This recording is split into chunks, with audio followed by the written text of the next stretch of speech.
I've been talking about toxicity in the workplace because I notice it's a very, very important and extremely pervasive thing. A lot of people are experiencing it. But you see, the culture of silence is what perpetuates workplace toxicity. They will not be named because you are afraid that there will be litigation or you will lose your job or something. Even after you have left the job, you feel that if you name them in public, that the workplace may come after you and you may not be able to get another job. Even other places will be like, this person that goes to name people, you know, is this the person that we are going to employ?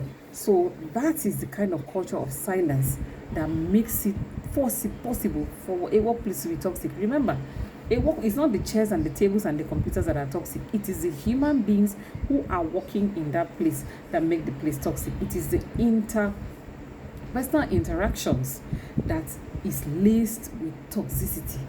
That is why sometimes when I hear people saying, a particular place people are living, healthcare is extremely toxic. Yes, we know who the people are who are toxic in healthcare, especially when you go to like first world countries, so-called first world countries.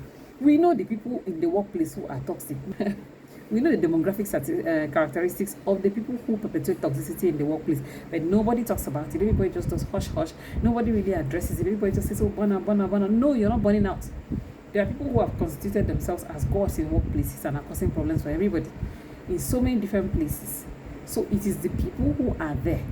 And any business or company or industry that really is serious about productivity will address toxicity. But you see, sometimes the people who are toxic, they are very cunning. The people who perpetuate this are very cunning. Number one, they will surround themselves with people who support that ideology and also with praise singers who are afraid of being targeted. They surround themselves with that. And then they will lick the shoes of the boss or the bosses or human resources. So those people will tend to like them and keep them even when they are the least productive of the team.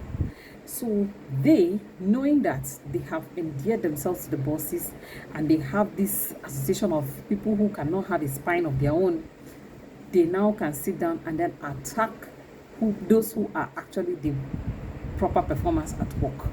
So that is the dynamic that happens in every workplace. If you have noticed, you will not see somebody who is there are some high performers who are extremely toxic too.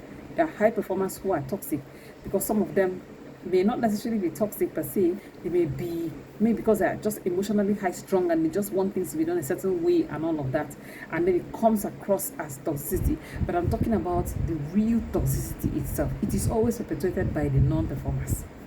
Almost all the time it is perpetuated by the non-performers who cannot be productive.